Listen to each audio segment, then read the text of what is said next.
Hey, everybody. Welcome to the wonderful world of Remnant Radio. In this program, we've got Dr. Emerson with us, and we're going to be talking about Jesus. Did he descend into hell? How does that all make sense in the Apostles' Creed, church history, theology? What does the scripture say? It's going to be an exciting program. You guys stay tuned. You are watching The Remnant Radio, a crowd-funded show where we interview pastors, teachers, historians, and theologians from different churches and denominations. My name is Joshua Lewis, and this is my co-host, Michael Roundtree. Together, we want to help you break outside of your theological echo chambers. If you're interested in learning about history, theology, or the gifts of the Spirit, this is the show for you.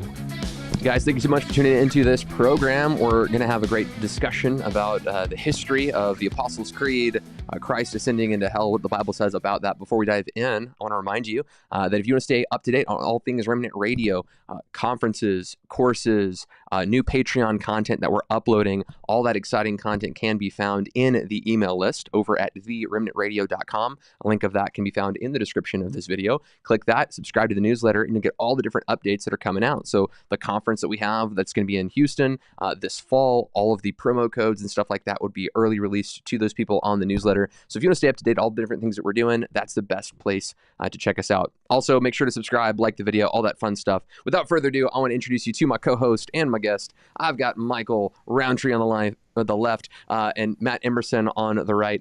We've got a great program for you today. Michael, tell us before we introduce Matt, tell us some of the good things that you've really enjoyed about the article he wrote for the Gospel Coalition. I know you and I both enjoyed that article quite a bit. Yeah, I loved how historic it was, how scriptural it was, and I think how much it challenges the thinking of a lot of evangelicals who never really even think about this kind of thing, and I think addressed some challenging scriptures, and it was just very, very biblical, very well done, and it's an interesting question with a lot of history. And, you can see behind me, well, somewhere back there is Wayne Grudem's systematic theology book. And he talks about, did Jesus go to hell? And Grudem comes to the conclusion that no, he did not. And I'd love to kind of explore how does Grudem arrive there, how Matt arrives where he arrives. So definitely eager to have this discussion. So, Matt, before we dive in and talk about the theological topic at hand, maybe you could just tell us a little bit about yourself. I saw there was an Auburn University diploma behind you. So I know from talking before the fan, you're a huge Cam Newton fan. Yeah, so I'm from Huntsville, Alabama. My wife, Alicia, and I are from Huntsville, and we both went to Auburn, where I had the privilege of watching Cadillac Williams and Ronnie Brown and Jason Campbell dominate everyone. And years later, Cam Newton won us a national championship. And I can talk, we can just talk about that if you want, how Cam Newton was completely innocent in everything that happened. But I think that's not why I'm here. So after Auburn, went to Southeastern Seminary. I had felt called to ministry in high school. Went to seminary, assumed that ministry meant the pastorate in some capacity. When I finished my MDiv, I was not having much luck finding a position. And so I stayed and did a Ph.D. And even at the end of that process, was still thinking I was probably going to end up serving in a church somewhere. And one day, very clearly, felt the Lord calling me to academic ministry. I can get into that if you guys want at some other time, but felt a very clear call to academic ministry. And so asked the Lord, okay, if this is really the direction I'm discerning, you calling me in, I need a job at a school, which, as everybody will tell you, those are difficult. And just by the Lord's providence, not by my own abilities or anything like that, ended up with a position at California Baptist University. I taught there from 2011 to 2015, and then came to Oklahoma Baptist University in 2015, and I've been there since. I've been at OBU since then. Alicia and I have 5 girls, and they are 15, 13, 10, and we have twin 8-year-olds. So it's been a pretty crazy time over the last decade, but we love our girls, and they bring a lot of life and joy to our house. So that's about as short as I can get it. It's wonderful. Love that. let's just dive into the conversation real quick about the Apostles' Creed. Talk about Christ descending into hell. It might be worthy of talking about the biblical foundation before we talk in terms of the creed and how that was one formulated, and then also this was such a key part of that creed. Maybe we can start with biblical language that talks about something that approximates Jesus ascending into hell. Where would we find verses that would suggest that in the scriptures? Yeah, so I mean, there's a number of ways to get at that question. One way, a longer way that I'm not going to cover right now, but I'll just mention it. One way is to say, hey, this is what the Bible teaches about what some people might call the afterlife, what theologians commonly refer to as the intermediate state. And so we could talk about the intermediate state and the biblical data for that, and then say, according to the Bible, every human being experiences the intermediate state at death. Jesus died a truly human death, therefore he experienced the intermediate state. So that's one way to get at the question. A more direct way is to talk about some New Testament passages that say the same thing, but just sort of get directly at it without the background of what the Old Testament, for instance, says about the intermediate state. So I like to start with Matthew 12, 38 through 42. This is the sign of Jonah passage. And in that passage, Jesus says, just as Jonah spent 3 days and 3 nights in the belly of the fish, so will the Son of Man spend 3 days and 3 nights in the heart of the earth. And it's a very obvious, direct, clear comparison between Jesus's time in the tomb and Jonah's time in the belly of the fish. And if you go back to Jonah 2 to see how that time is described, Jonah is very clearly comparing his time in the belly of the fish, and maybe not even comparison is maybe too weak a word. Jonah is saying that his time in the belly of the fish is him in the place of the dead. And so what Jesus is doing is not just making a comparison. It's really more like this is the lesser sign in Jonah. This is the greater reality in the life of Jesus, that he actually experiences going to the place of the dead, as Jonah describes being in the belly of the fish was like being in the place of the dead. So I like to start there, and then I would talk about what the place of the dead was in the Old Testament, etc. Another text in the New Testament, again, that I think very clearly talks about Jesus experiencing death is in Acts chapter 2 in Peter's speech, when Peter makes reference to Psalm 16, that you'll not abandon me to the grave, nor will you let my nor will you abandon my soul into Hades. And Peter makes reference to Psalm 16, which talks about both body and soul experiencing death, as all humans do. Our body is buried or interred in some fashion, and our soul departs to the place of the dead. Ephesians 4, 8 through 10, Romans 10, 7 through 10, talk about Jesus being in the place of the dead. And then Revelation 1:18 talks about Jesus possessing the keys to death and Hades. And it's the way the verb is described is it's as if Jesus, well, it's not as if, it's describing Jesus taking the keys to death and Hades and possessing them himself. He has claimed possession from those places and now possesses them himself. And the idea is behind this, the way this verb is articulated by John, is that Jesus has gone to those realities and taken their keys from them.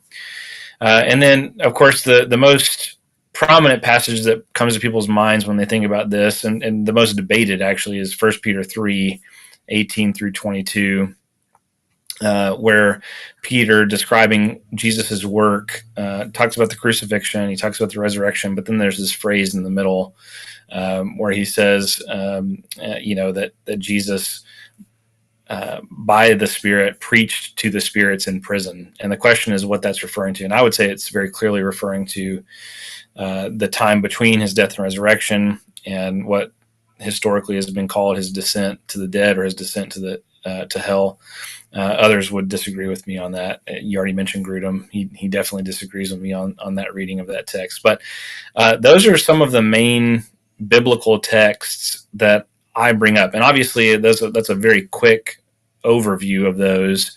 And in order to really make a case, we need to spend some time on each of them. But just in a cursory way, those are the texts that I would start with. Okay. Man, that's so much fun. I want to dive into all of them, but probably won't have time for all of them. But maybe even this common thread between several of those passages is mention of Sheol or Hades, Mhm. or sometimes translated the grave. You've been calling it the place of the dead. Mm. And I think it could be helpful for our understanding if you could take us through your interpretation of what that place is, and how did people understand Sheol in the Old Testament? Mhm. What did Jesus do markedly to kind of shift Mm. things in that? So maybe you could just talk to us some about that intermediate state called Sheol. Yeah. So I'll start with how Sheol is described in the Old Testament, and then maybe if I haven't talked too long, we can get into how Jesus affects that.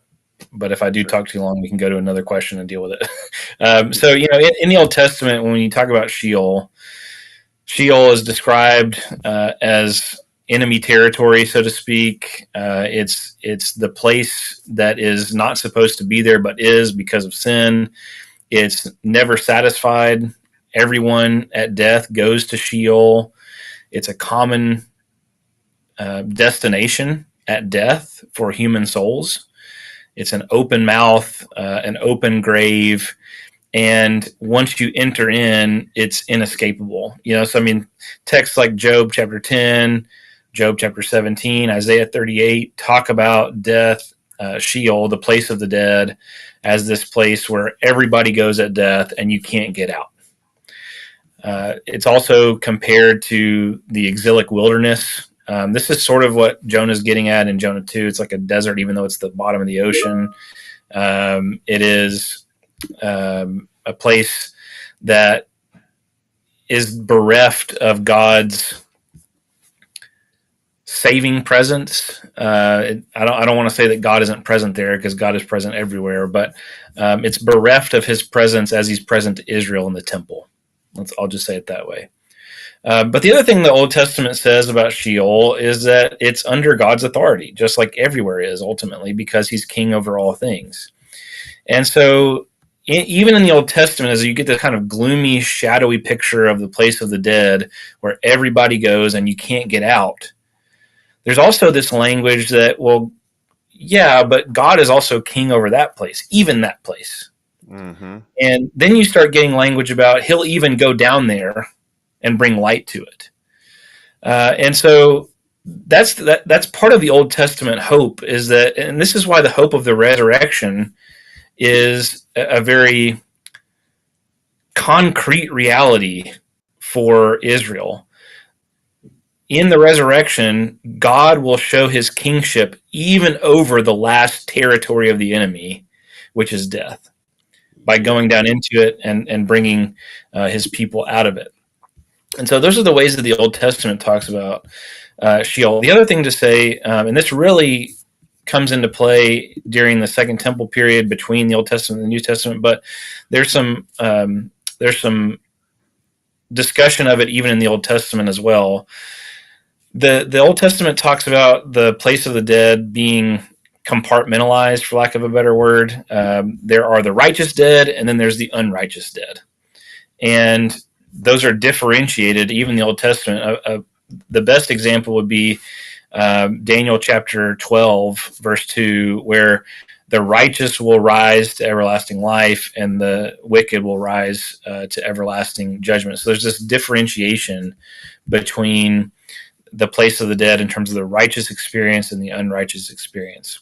By the time we get to the New Testament, especially like in Luke 16, in the parable of Lazarus and the rich man, you see Jesus teaching this very clearly, that in the experience of death, there are those who are righteous, and just to be very clear by that, what I mean is, and what Jesus meant and what the whole Bible means, is those who have righteousness credited to them by faith, right? This is not righteousness from their own works. It's not righteousness based on their own moral superiority or ethnicity. It's righteousness that comes exclusively from God through faith. And so the righteous dead are in what Jesus describes as Abraham's bosom. Another way to refer to that is paradise. We might call it heaven. in our language, but the biblical words for that are paradise and Abraham's bosom. And then the rich man is in Hades. We could also sometimes call that Sheol. Like Sheol can be used negatively, not just generally. Hades can be used negatively and not just generally. And so, by the time you get to the New Testament in Jesus' own teachings, you have this very clear bifurcation between compartments in the place of the dead. There's the compartment of the righteous, paradise or Abraham's bosom, and there's the compartment of the unrighteous, Hades, Sheol. And so those are the different ways in which the Bible describes the intermediate state, the state of death.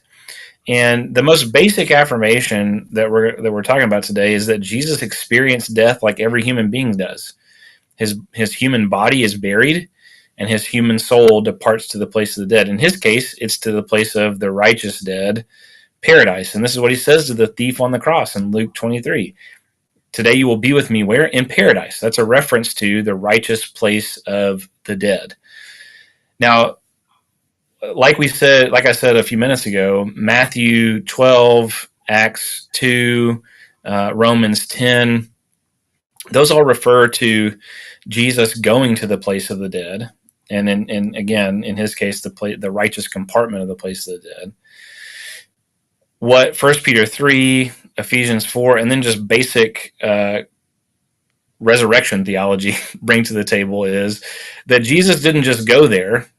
He went there as not just a human being, but as a human being who is also, or as a person who is both human and divine, I should say. So he goes there according to his human nature, and he experiences death according to his human nature, as all humans do. His body's buried, his soul goes to the place of the dead. But he's also, at the same time, God in the flesh. And so, according to his divinity, he goes there not just vicariously to experience death with us, but he goes there victoriously as the king over all things, including over the place of the dead. While he's there, this is 1 Peter 3, he preaches the good news to the dead. That doesn't mean they get a second chance. It's not an evangelistic sermon. It's like a, hey, what's up, everybody? I win sermon. And he also, Ephesians 4 describes his resurrection and ascent as bringing the righteous dead out of the prison of death. That doesn't mean they're resurrected at that time, but it does mean that they're no longer held captive in the sense that there's no escape. Now there is an escape from death, and it's the escape that happens through faith in the Messiah, which they always have had. That's why they're in the righteous compartment. Now their faith is made sight in the descent, resurrection, and ascension. And then, as I've already mentioned in Revelation 1:18, there's also talk about him taking the keys from death and Hades. So again, that's a really quick overview of a lot of biblical material, but that's about as short as I can get it for you. That's wonderful. Maybe contrast that with, Michael at the top of the show said there are folks out there like Grudem who would disagree with you on your position. Now, there are people who grew up in church listening to the Apostles' Creed every Sunday. They talk about Jesus dying under the hands of Pontius Pilate, talks about Jesus ascending into hell, right? Like there's something about descending. I say ascending is up, descending into hell, and something taking place there. So a lot of Christians have a default position. Well, of course, Jesus descended into hell. We recite that every Sunday. How do scholars such as Grudem and others like him say, well, that's what the early church thought it meant, but it actually meant something else. Like it actually means this. Like what's their position if you're going to try to give a charitable representation of the other side? Yeah. So there's a lot of different ways that people are opposed to saying he descended to the dead or he descended into hell on Sunday morning when they recite the Apostles' Creed. Grudem's position is that, first of all, 1 Peter 3 isn't talking about the time between Jesus' death and resurrection. And secondly, that the descent doctrine is that Jesus was tormented in hell. And I disagree with the first position exegetically. And, if we want to talk about that, we can. But, that's sort of a, I don't know, inter-academic exegetical debate. It really isn't the crux of the question. On the second point, I don't think that's an accurate representation of what the descent clause has historically meant throughout church history. Up until the 20th century, when you get to Hans Urs von Balthasar, you did not have people saying that the descent clause meant that Jesus was tormented in hell. And so to reject the clause based on that kind of interpretation, I think misses how the clause was understood throughout church history, both at its origin and then in subsequent centuries. So that's one objection. In fact, Grudem has this article in JETS, the Journal of the Evangelical Theological Society, where at the end, and it's called "He Did Not Descend into Hell: A Plea to Follow Scripture Over the Apostles' Creed." And at the end of the article, he has this long footnote where he basically says, or I can't remember, it may not be a footnote, it may be in the body, but in any case, he has this long portion of text where he says, look, if we're just saying that Jesus died and was in the intermediate state and he was victorious, then sure, I agree with that. So, I mean, Grudem actually in the end agrees, I think, with what I say the descent clause means. I just think he's misinterpreted what it meant throughout church history and rejected that misinterpretation. So that's Grudem. I think there are some other reasons that people don't like saying this. There's a historical argument that people make that they say it wasn't in the earliest versions of the Apostles' Creed, or at least it wasn't in all of them. There is a theological argument that's sort of like Grudem's, but a little bit different.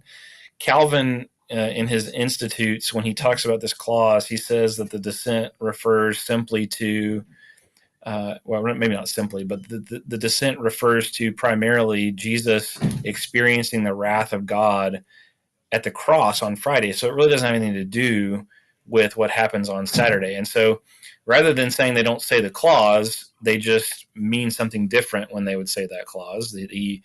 He really did descend into hell. He was tormented. He experienced the wrath of God on Friday on the cross. And then along with Calvin, some other Reformed theologians during the early phases of the Reformation said it was just synonymous with he was buried. That's another way that people have rejected the clauses. They've said, well, this is just synonymous with he was buried. It doesn't mean anything else. And in fact, why do we even need it in there? And then finally, I think because of some of that confusion, right? So you've got, well, let me back up. Not finally. Then you have people who don't want to say it because it sounds too Catholic or too Eastern Orthodox. And so they're Protestants. They think that the descent clause is really more like the harrowing of hell, where Jesus either opens the way to universal salvation or opens the way to purgatory, depending on if you're Orthodox or Catholic, respectively, through his descent. And so with all of that confusion in the modern era, there are lots of Protestant churches, and especially evangelical churches, who have said, we're just not going to say that clause. We're just going to leave it out, and we don't even think it should be in there in the first place. Because that's also a part of Grudem's argument, is that it's not historically accurate to include it in the Apostles' Creed. So those are some reasons why people reject it. I try to address all those in my book. I'll leave it at that. Okay. What's the name of your book? The name of the book is, with you? I do, but it's not right next to me, so I don't really want to get up and walk around my office. It's called He Descended to the Dead, an Evangelical Theology of Holy Saturday. And it's with IVP Academic. Actually, I think there's there it is. That guy right there. There it is. All right. Awesome. Okay. Well, so I want to focus on, so he descended into hell, that specific part, because typically the way evangelicals tend to think about it is that, well, technically hell, the lake of fire in the book of Revelation, is where people go after the second coming, after the great white throne and final judgment. Then people are thrown into hell, and Satan and the beast and all of that, they're thrown in, and then everybody else, death and Hades cough up the dead that are in them, and then people go to hell. So hell is future, in that there's technically no one in hell right now, but there are people in Hades, kind of like a holding cell, if you will, where somebody's awaiting their sentencing trial, but they're already in a holding cell. So Hades tends to be thought of that way. Right. And yet the Apostles' Creed says Jesus descended into hell. Help us understand, in the Greek minds that were composing this creed, when they said hell, were they meaning Hades, or is there something lost in translation here? Or did some of the original creeds actually say Hades? Help us think through that. Yeah, so I'm about to give you a bunch of Latin and German, and I'm sorry in advance. That's cool. We're all fluent here on the show. Don't tempt me with a good time. Yeah. So in early medieval Latin, when the Apostles' Creed was being distributed, and obviously first versions were in Greek, which I can talk about in a minute. But in Latin, in early medieval Latin, the words inferos, which you should hear in that word, I hope I'm not going to get myself in trouble by mentioning Harry Potter, but like in Harry Potter book 6, the inferi, the dead, rise up from the lake that Harry and Dumbledore go to. Inferos just means dead, the place of the dead. It can, if it's a locative use of that. And then there's also in Latin the word inferna, which you should hear infernal, which is more what we would consider to be like fire or torment. But in early medieval Latin, those two terms were more synonymous than that. And they could both really refer to just the place where the dead go. And so in the early versions of the Apostles' Creed, you do find a kind of back and forth between using those two different terms. The same thing is true in German with the word hell. And I'm going to totally botch the pronunciation of this. But in German, it's H-O with an umlaut, the two dots over the O, and then L-L-E. So it's more like Hull. And and that just meant covered over place. Like you hear that almost the word hill in English. And it just meant covered over place. And of course, a covered over place can be a tomb, a burial site. And so in German, originally the word hell was similar to that Latin synonym situation where the word could refer, yes, to maybe torment, but more likely was a reference to the place of the dead. Eventually, and this is what happens in English, eventually that word hell just becomes torment. So people who, the folks who are rejecting this just based on the idea that hell has to mean torment, that's not really what was going on in the original Latin. It's not what was going on in German, which is where we get the word hell from. It just meant place of the dead. And so when we confess that Jesus descended into hell alongside of those who wrote the Apostles' Creed, what we're confessing is, and again, along the grain of Scripture, that Jesus died a truly human death, but because he wasn't just human, but was also fully divine, through entering into the place of the dead, he is victorious over it. He proclaims his victory to the dead, and then breaks down the gates on his way out. Mm-hmm. So what word in Greek or Latin, or German for that matter, would we use of people who watch Harry Potter? What place of torment did they? I'm just kidding, man. You were like on a Christian podcast going, "Oh, am I allowed to talk about Harry Potter?" This is a safe place, buddy. It's okay. I'm just joking. Well, we'll find out, I guess. I don't know. Yeah, that's right. We'll see.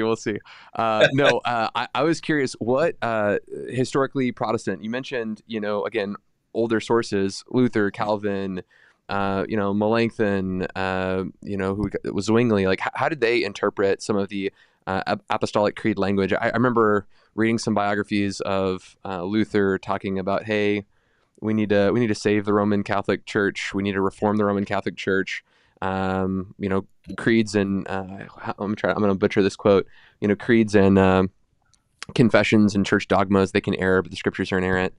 That being said, we totally think that the creeds are legit. We should hold on to them, that they are a reflection of Scripture. So how do we understand the Protestant tradition and their understanding? Because you mentioned a moment ago Roman Catholicism and Eastern Orthodoxy and how they've used the creeds to say maybe things that they weren't historically. How have the Protestants understood them?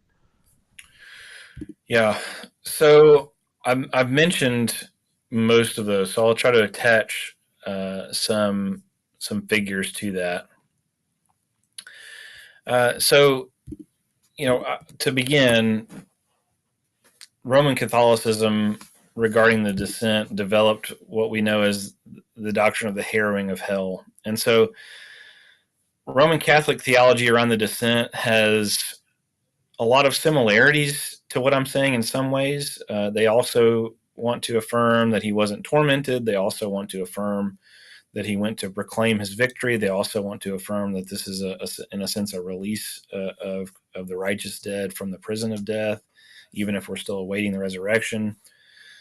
At the same time, though, during the medieval period, their articulation of this doctrine began to be tied heavily to the development of their doctrine of the intermediate state, which, as you may know, and your hearers may know, came through as this very elaborate sense of hell, purgatory, and then the blessed state.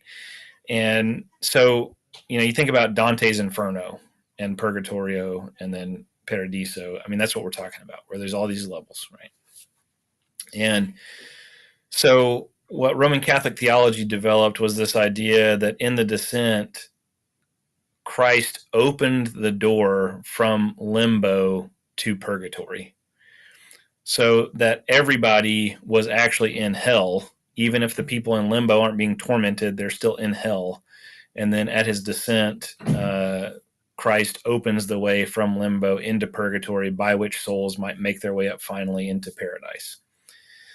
And pause. Eastern Orthodox during the medieval period also developed a theology of the descent that, in my opinion, departed from the biblical material, but in a similar but different way. They would also affirm that in the descent, Christ is victorious. He's not experiencing torment. He's releasing captives. But in their view, because he's broken down the gates, now there's a sense in which it is possible for all men, and by that I mean humankind, to be saved.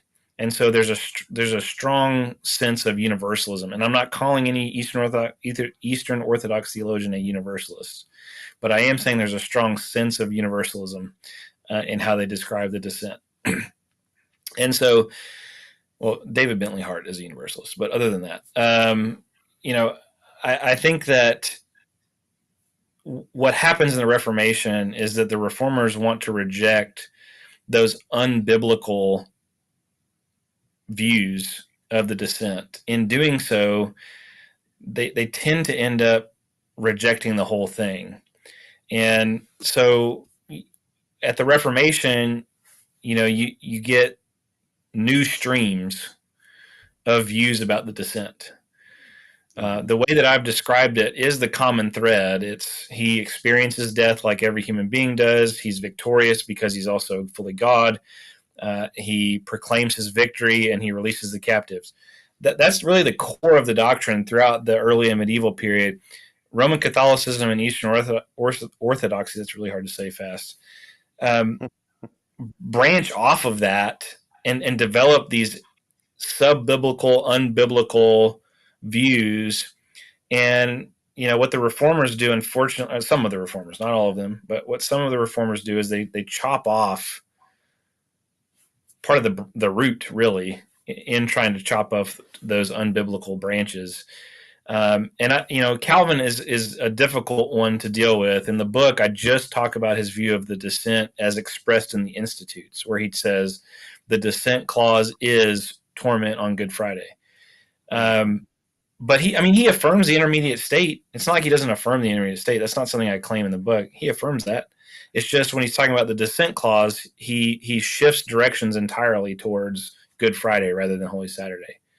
Martin Butzer says it's just synonymous with burial. And again, part of the motivation may be to distance Reform views as far as possible from Roman Catholic views.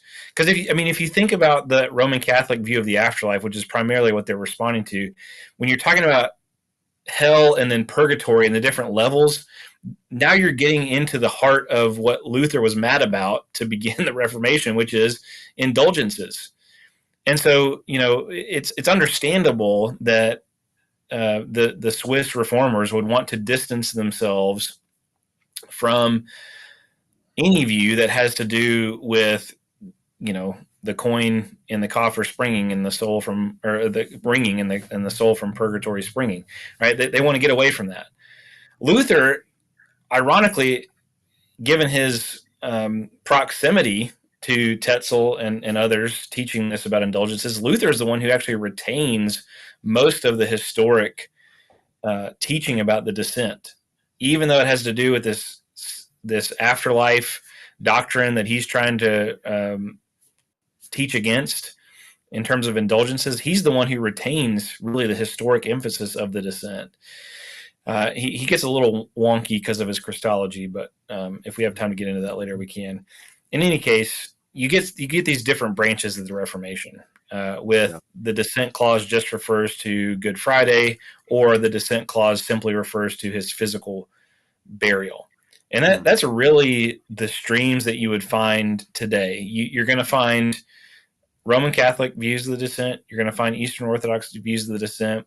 Then you're going to find more Reformed views of the descent who follow Calvin and the Heidelberg Catechism.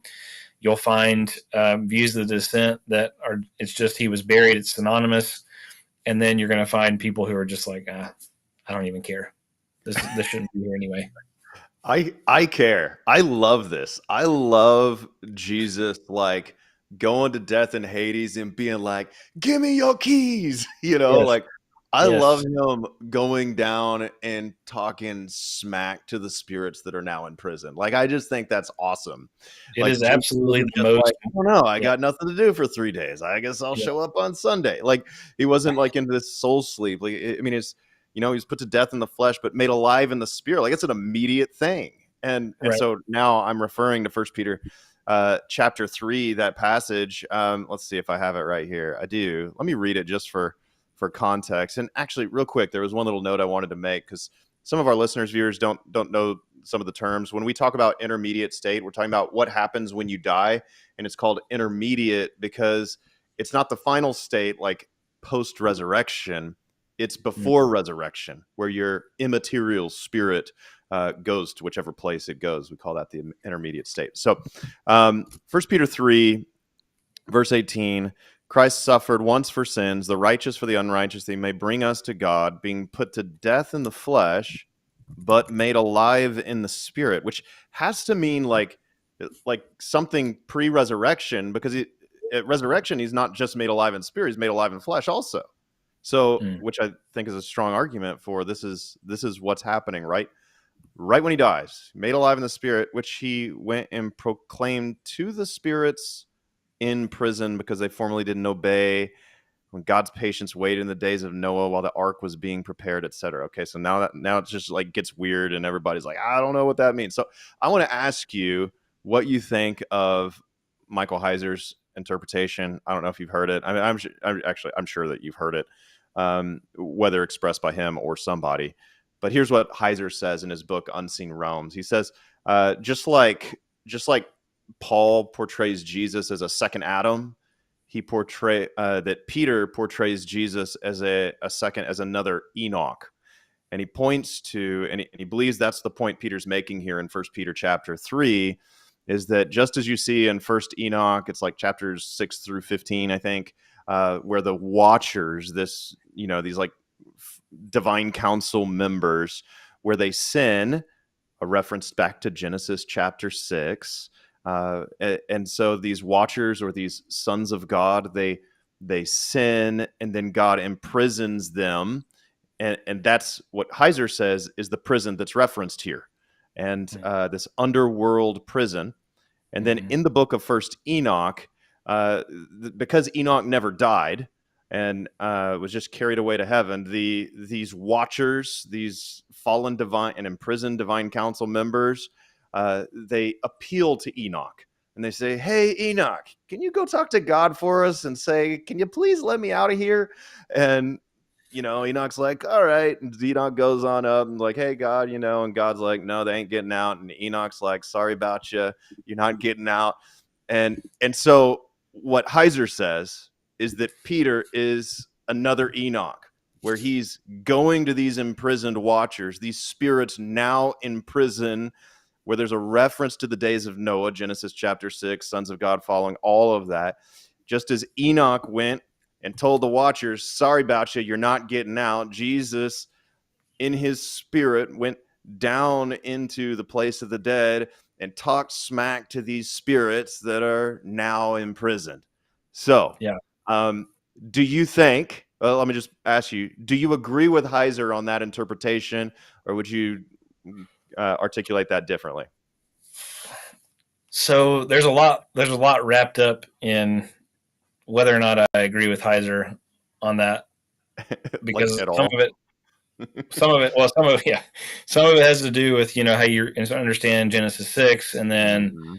of course he has his own view of how Genesis 6 plays out into the rest of the Old Testament narrative, and there's a lot there to cover. And so I'm not trying to punt, but I'm going to answer your question in a different way, which is to say, I do think that Peter here is very clearly making a reference to what we would call the imprisoned evil angels in the place of the dead. So I've talked about those two compartments, the righteous and the unrighteous. The other way that the Bible talks about, and this would include Second Temple literature as well. So the Bible talks about it this way, but so does Second Temple literature, including Enoch, that there is a lower subcompartment, so to speak, of the unrighteous dead. That's the prison for evil angels. And I mean, Second Peter and Jude make reference to this as well.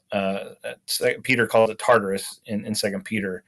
And so, yes, I do think that's who Jesus is specifically being said to speak to in this Peter passage, where Jesus is saying, I'm victorious. I win. Mm-hmm. Your rebellion is crushed. It has been crushed from the beginning, whatever, that kind of thing. So it does make reference to him speaking to specifically the evil angels who are in the lower portion of the place of the dead. I think, what that means is that he's speaking to all the dead as well. Imagine him standing at the top, kind of with a megaphone going, what's up, y'all? I win. And, for the righteous dead, that's good news. For the unrighteous dead and for the evil angels, that's terrible news, but news they already knew was coming. So he ends his talk with boom roasted, and it has this double purpose meaning to it. One, burn, but then also burn. Sorry, that's maybe too lighthearted. Talking about hell. Roundtree, are you cringing enough over there? I mean, yeah, a little, just slight cringe, but it happens once or twice a show when you talk. That's good. Okay, excellent. Praise God. You mentioned earlier keys of hell in the grave, right? These keys. You mentioned just kind of figuratively. You kind of passed over it real quick. I'd be curious. Could you unpack more of that to us? What would it have meant to the biblical audience having these keys? Unpack that a little bit for us. Yeah, so I need to give a shout out to Justin Bass, who has a book called The Battle for the Keys, and it's entirely about that text, and it's awesome, and you should pick it up. Cool. And he's been on our show before. Yeah, Justin's great. He wrote the book that needed to be written to help me write the book that I wrote. He's a great scholar, and in that book, he just talks about how the key would have been representative of authority. It would have been representative of territory. And we don't really think in these terms, and it's hard for us to imagine. But what John is getting at, and what Jesus is getting at as he says this, and then as John records it, is that there are really truly territories called death and Hades, and that Jesus now has the authority over both of them. And that authority means authority on who enters and exits. That's what we're talking. And, this is what he says to Peter in Matthew 16.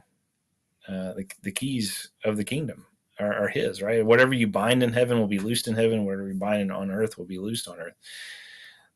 This is authority that we're talking about. And so Jesus has the authority over these territories, these realms of death and Hades.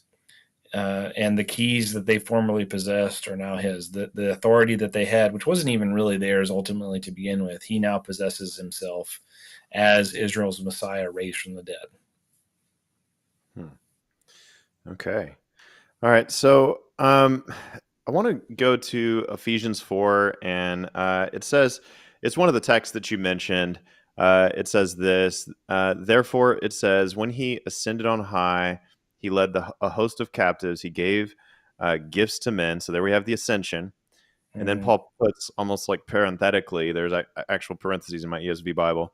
In saying he ascended, what does it mean? Except that he also descended into the lower regions, the earth.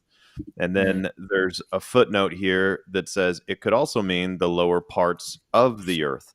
So it's talking about Jesus's descent. Like some will say he descended to the earth. Some will say he descended to the grave. Some will say he descended to the place of the dead. Help us understand how we can even go. Help us understand how you think about that verse. Yeah, so you have three options essentially. He could be talking about descending in terms of the incarnation. He could be talking about what I think it's referring to, which is his descent to the dead, or it could be referring to his descent at Pentecost at sending the Holy Spirit. I think that scholars have debated this for a long time, and I mean it's not that there aren't good exegetical cases to make for the other two options, but I think that because of the Pauline cosmography, and I know that's a really big nerd word, but because of the way Paul describes the map of reality in Ephesians, heaven and earth, there's these two realities, heaven and earth, right? This is bifurcation, that heaven and earth have been united in Christ. Because of the way that Paul describes the map of reality in Ephesians, because of Paul's references to the Old Testament here, because of some background information, I do think that the most likely reading is that when Paul refers to him descending to the earth, that is the lower regions, he's referring to descending to the place of the dead. So there's some important background here in Psalm 62 and Psalm 138. Really, it's those are Septuagint references, and in both of those cases, Paul, the psalmist, makes reference to the lowest regions of the earth, and in those texts, they're referring to the underworld. So Paul's making an allusion to Psalms that are referring to the underworld when he uses this phrase, the lower regions of the earth. You also have this reality that in Ephesians, when Paul quotes the Old Testament, he doesn't just quote these Psalms, he's also referring to some Old Testament background for the earth and the lower regions of the earth. So Isaiah 14, Ezekiel 26, Ezekiel 32, all of these seem to use that kind of phrase to refer to the place of the dead. And then there's the verb that he uses there, descended.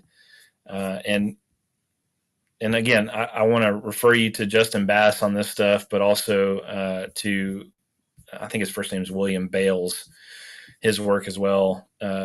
Both Bass and Bales note that verb there in the Old Testament is used to refer specifically to descending into the underworld. And they both list number 16, Psalm 139, Isaiah 14.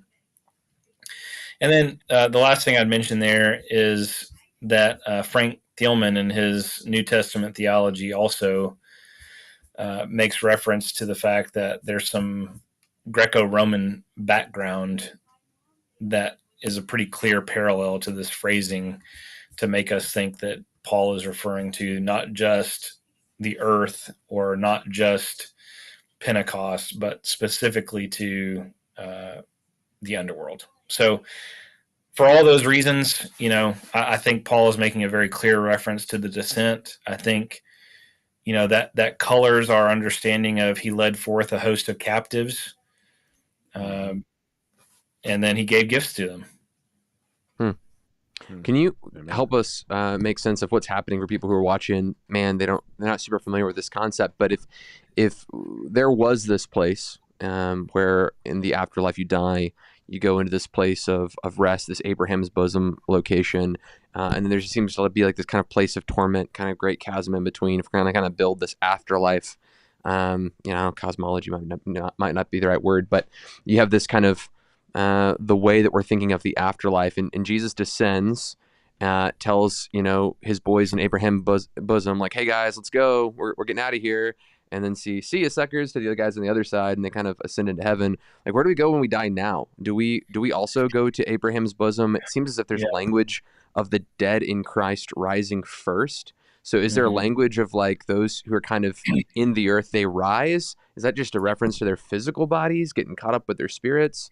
There's language of the great cloud of witnesses. So there's some folks in heaven, and it seems like people who got beheaded during tribulation are up there praying too in Revelation. So how do I make sense of all these Christians that are like dying? Do they go into Abraham's bosom? Are they present with the Lord?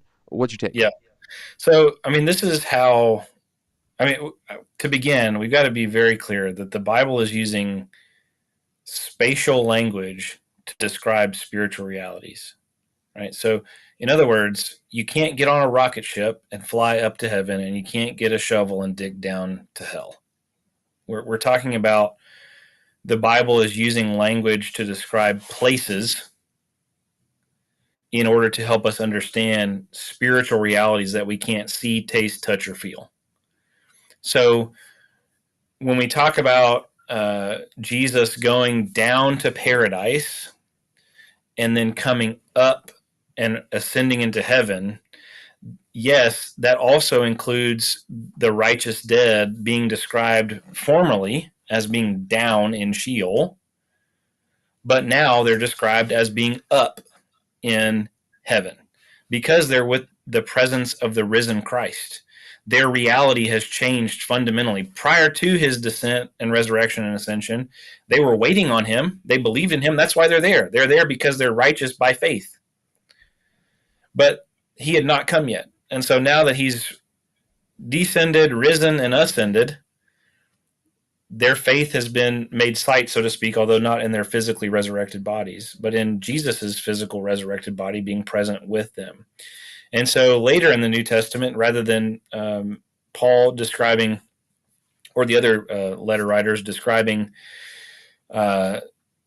the righteous dead being down in Sheol, yes, we do get reference to this cloud idea in Hebrews 12, or we do get reference to the martyrs under the throne in heaven in John, or in Revelation 6. We get Paul talking about being caught up to the third heaven.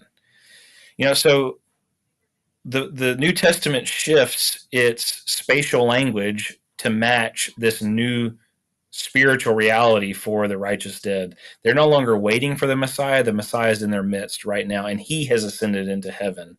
That's where he is, and so that's where they are. So, I would say that it's really important to get that spatial language versus spiritual reality down as we talk about that. Yeah. It makes me think of, I think it's 1 Samuel chapter 28, where Saul calls Samuel up through the necromancer, the witch lady, and Samuel's like, "Why did you bring me up from Sheol?" Whereas like New Testament post resurrection, it would be more like, "Why did you bring me down?" Right? Because anyway, to use that kind of language, I think. Feel free to correct me on that. That's right. That's right. Yeah. Okay. So I want to get practical, as we want to respect your time here. So there are some viewers who are like, "Man, this is kind of fascinating stuff, but am I just like, I don't know, toying with intellectual things, and like maybe it's this, maybe it's that, and like, does this actually affect my life?" So Matt, how would you say this affects your life and Christians' lives? Yeah, I mean, the descent is ultimately a pastoral doctrine. It's one that is intended to give us hope in the midst of really dark situations.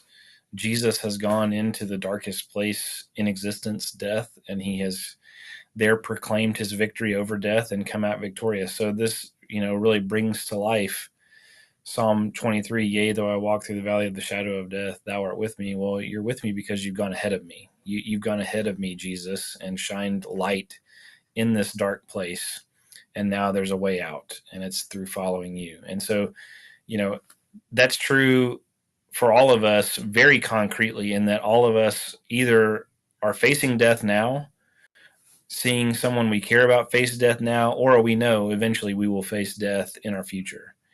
And so for death to be a pervasive reality, but to know that Jesus is king even over that place, even over that reality, is a great comfort.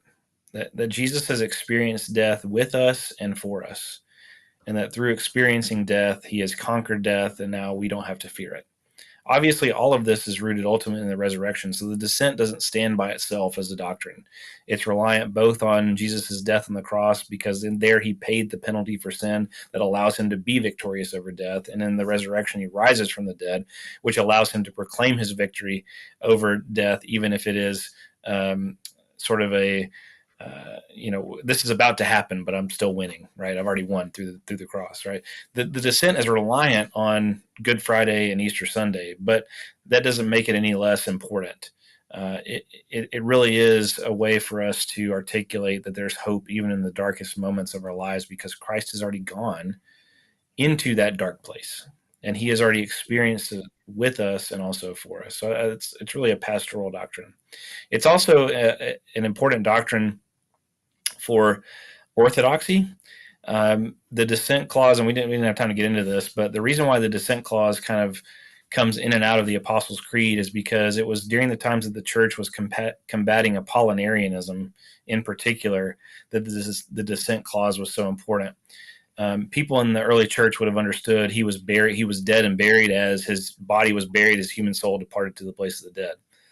But when you get to the heresy of Apollinarianism, excuse me, that's a denial that Christ had a human soul. And so what better doctrine to combat the heresy of Apollinarianism, excuse me, than one that affirms Christ's human soul? That's wonderful. Hey, like I said, we want to make sure that we get you out on time. I know you got a busy schedule, so I want to thank Dr. Emerson for coming on the program. For those of you who want to get familiar with his material, we can link up that kind of stuff in the show notes. We're also working on the website. Website will be hopefully relaunched in the next week or two, and that will include recommended reading resources for people who are like, hey, we want to check out all of the different podcasts, and you've listened to a podcast, you want to check out the book. We'll have that listed there on the website. So one-stop shop for you, for everyone who wants to be interested in that kind of thing. Thank you, Dr. Emerson, for coming on the program. And for the rest of you who are watching, stay tuned. Subscribe to the newsletter so that you're updated when we come out with new content on Patreon, conferences, courses, all that good stuff. Subscribe to the channel, like the video as we keep coming out with other content just like this. We'll see you guys next Wednesday from 4 to 5 p.m. Central Standard Time. We're talking about ayahuasca. That'll be fun.